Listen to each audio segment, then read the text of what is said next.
Hey guys, you're here with Faye from Faye Special Effects, and today what we're going to go over is how to make a two-part mold for the heart. So in one of my other videos you'll see how to sculpt it, how to actually make the actual prosthetic. This is the actual, probably most difficult part to me, how to make the two-part mold. I will be using NSP modeling clay. Usually you can sculpt with it, but I'm just using it as a barrier between the Hydrocal so I can make that two-part mold. I'm going to be using Ultracal 30 mixed with some water, 1 and 1 usually. It ends up looking like this. Here is one part, two part. You got the negative inside. Once you put it together, strap it, you put the gelatin through here, or whatever you're using, silicone. I use gelatin. I use homemade gelatin, and I use prosthetic grade gelatin. But you set it in here, let it set up, and you end up getting the heart out of it. It's pretty awesome. Like I said, this was one of my most difficult ones because I've never made a two-part mold before, but I think it came out really cool. So I hope you like it. Yeah, so essentially once I'm done making this two-part mold, it'll be reusable so I can make as many hearts as I like. Let's go ahead and get into it. So the first thing I'm going to be doing is building that barrier with the NSP clay. I'm using the NSP medium. I already had pre-flattened out pieces from other prosthetics that I've made, and I always use these as the barriers. I just reuse them every time because they've already got Hydrocal in them, so I don't sculpt with them anymore. But I'm just gently pressing against the monster clay, which, just in case you're wondering, the monster clay is completely solid and pretty hard right now.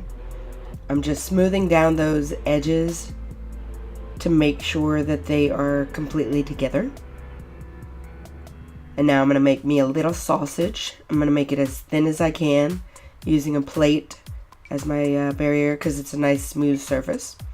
I'm going to put this around the heart on top of the NSP clay, and it's going to be a key, kind of like a keyhole. It's just around the whole thing, so whenever both Hydrocal pieces are hard and ready to use, they have that barrier so they make sure that they fit the right way. Right now what I'm doing is I'm cutting where the hole is where I'm going to pour the gelatin, so this whole NSP clay is going to stay in there the entire time. So this first half is now ready. I'm going to prep it by putting petroleum jelly or Vaseline around the entire heart, especially in the inner crevices so nothing gets stuck. And as you saw, I went under that ventricle or whatever it's called. This next part is going to be pretty messy. Make sure that you have a bowl of warm water set to the side so you can wash your hands in, because you do not want Hydrocal going down the drain. I repeat, you do not want Hydrocal going down your drain. It'll mess up your plumbing and it's just not good for anybody. So here we go. Let's go ahead and mix the Ultracal 30 with water. I've already got my water pre-measured out, and I'm just slowly sifting for the dry lake bed method, which I got from Brick in the Yard. I would definitely check out their videos when it comes to mixing Hydrocal, making your casts. That's where I've basically learned everything so far until I get to go to actual school for makeup. And I'm slowly painting on with a brush first to make sure I get any kind of texture I put in the sculpt, any details, all the veinage, any crevices. And then as it starts to get thicker as the time goes on, I'm just pasting it on there because it's a pasty type of texture. Making sure to get the nice shape that I want, which is kind of like an oval squarish. I'm putting the hemp in to make my cast a little bit stronger. I probably should actually use hemp fibers, but I don't have any, so I just use hemp bracelet stuff, honestly. So like I said earlier, as time goes on, it starts to set and it starts to get thicker and thicker, and it's easier to make it the shape that you want. It's got this nice little paste consistency, like I said, so I like to make sure the edges of mine are straight, smooth. So as I have it the shape that I want, I'm just smoothing it out so I make sure that I don't have to do any touch-ups once it's dried or use a rasp to smooth it out later. Just do it in the process beforehand. It'll be time to clean your hands. Make sure you have that bowl of water, like I said, to wash your hands in the bowl of water instead of down the sink. And now I've let that sit for probably about 2 or 3 hours just to make sure that it went through its full process. It'll go from a cold wet to a warm wet, and it'll get pretty hot to touch. And then as it cools down, it'll start to be dry. Now I'm just going to pick off all that NSP clay.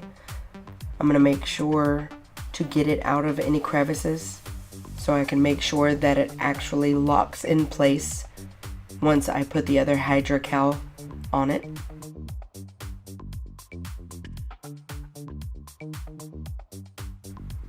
Alright, so I'm digging everything out, getting all of that NSP clay out except for that big part in the middle, because we want that hole to be there because that's where we're going to pour our medium.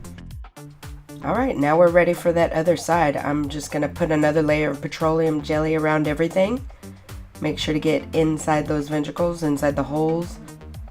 To make sure I got inside all of them, I'm just using the teeniest tiniest brush that I had, as you can see.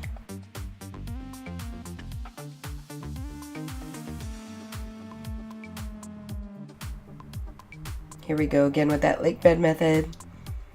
Gonna get our hands dirty because makeup is fun. Sculpting is awesome and casts are messy. I dig it. It's a whole blast being able to do this over and over again.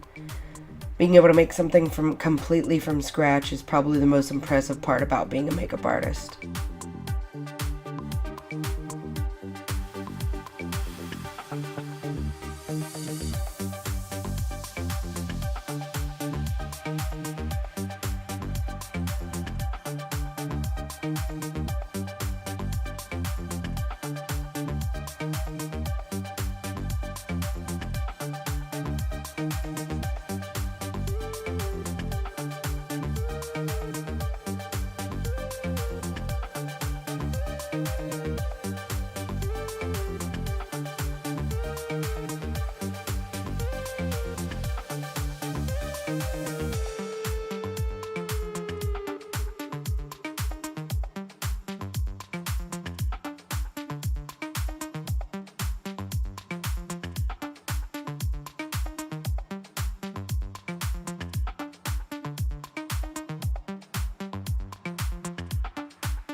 Alright, so in order to find my crease between the two-part molds,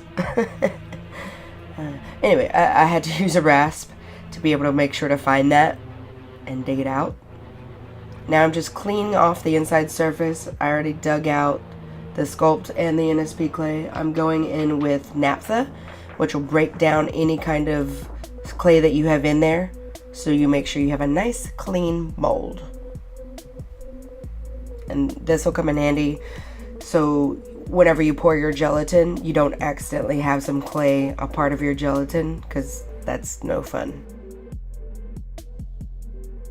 And that's going to be about it for this video. This is going to be the completed two-part mold. In the next video, I will show you how to pour the gelatin and paint the heart. So that'll be super fun. Alright, if you liked that video, go ahead and subscribe to my channel for more awesome videos like this, because more subscribers encourages me to make more videos and all that stuff like that. I do it mainly for my haunted house, which is a volunteer organization. Thanks for watching, guys. Appreciate it. And as always, check you later.